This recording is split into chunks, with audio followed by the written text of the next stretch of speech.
इस दुनिया में हम सभी को बचपन से ही अच्छे संस्कार दिए जाते हैं, अच्छी अच्छी बातें सिखाई जाती हैं, अच्छे कर्म करने के लिए प्रेरित किया जाता है।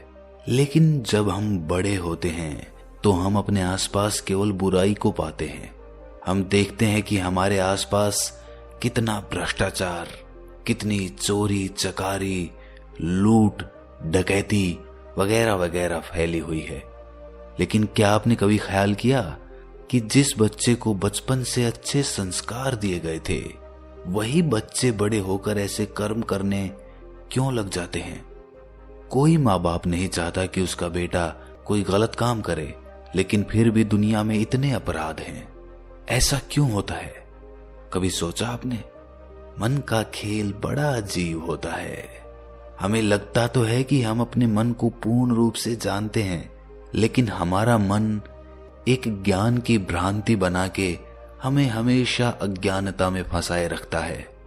एक तरफ तो हम अपने बच्चों को बचपन में ये शिक्षा देते हैं कि बेटे वो काम करो जिसमें तुम्हारा इंटरेस्ट हो, जिसमें तुम्हारी रुचि हो, और दूसरी तरफ जब उस बच्चे के पढ़ाई में कम अंक आते हैं तो हम उसे डांटते हैं कि तुम पढ़ाई में अपने भाई जितने होशियार क्यों नहीं हो। एक तरफ तो हमने कहा कि बेटा वो करो जिसमें तुम्हारी रुचि हो, और दूसरी तरफ उस बच्चे की तुलना उसके भाई के साथ कर दी। अब वो बच्चा हमेशा अपने भाई की तरह बनना चाहेगा, क्योंकि बचपन का मन बड़ा निर्मल होता है। उस पे जो छाप पड़ जाती है वही छाप पूरी उम्र चलती है।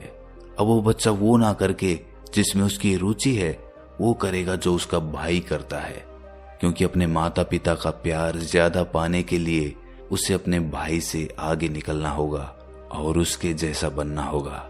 और धीरे धीरे जैसे जैसे वो बड़ा होगा, वो दुनिया की भागदौड़ देख के सिर्फ एक चीज समझेगा कि इस दुनिया में पैसा सबसे सर्वोपरि है, सब कुछ पैसा ही है।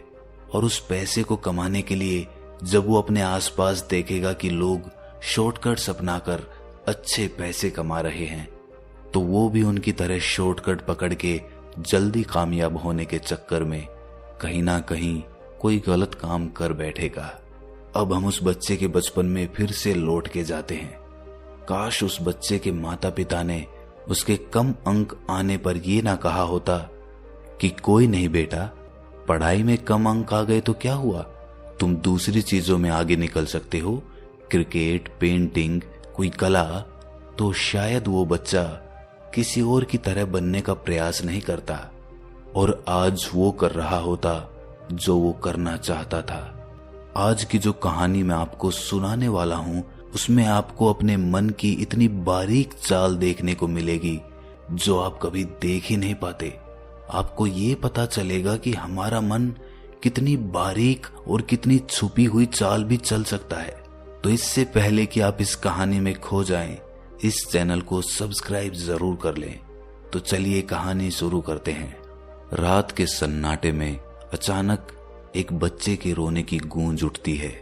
आज एक छोटे से गांव में एक नन्हे से बच्चे ने जन्म लिया है। बच्चे का भाग्य बहुत अच्छा है, उसने एक बहुत धनी परिवार में जन्म लिया था। ज्योतिषियों ने उस बच्चे की कुंडली देखकर बताया कि ये बच्चा बहुत भाग्यवान है। ये जीवन में या तो बहुत बड़ा सम्राट बनेगा या फिर कोई तपस्वी बनेगा।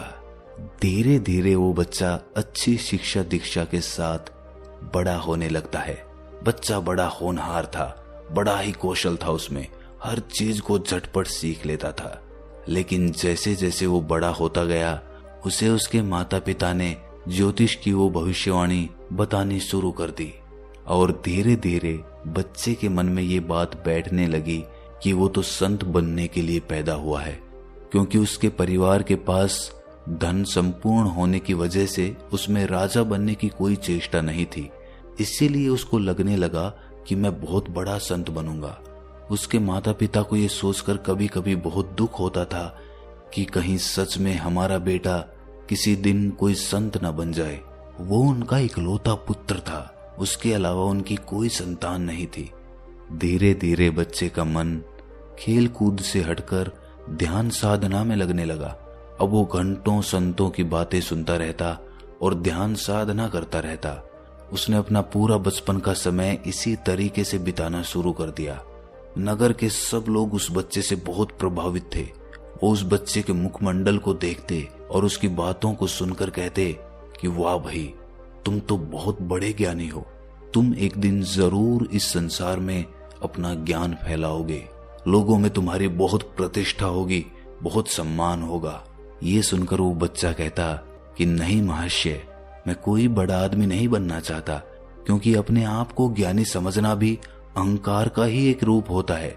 मैं अहंकारी नहीं हूँ, मुझ में अहंकार नहीं बचा, ये कहना भी एक अहंकार होता है। ये सुनकर सुनने वाले लोग सुनते ही रह जाते थे। एक बच्चा इतनी गहरी बात कर रहा है, और वो उसकी जय जयकार लगाते हुए अपने घर लौट जाते थे। ऐसे ही समय बीतता रहा और वो बच्चा अब एक नौजवान युवक बन चुका था। एक दिन उसने अपने पिता से जाकर कहा, अब मैं संन्यास लेना चाहता हूँ, मैं पूर्ण रूप से अपना घर त्याग करना चाहता हूँ। ये सुनकर उसके पिता अवाक रह गए। उनकी आंखों से आंसू झरझर कर गिरने लगे।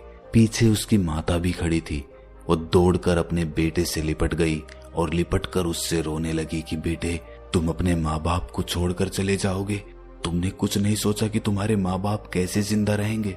इस पर वो नौजवान युवक कहता है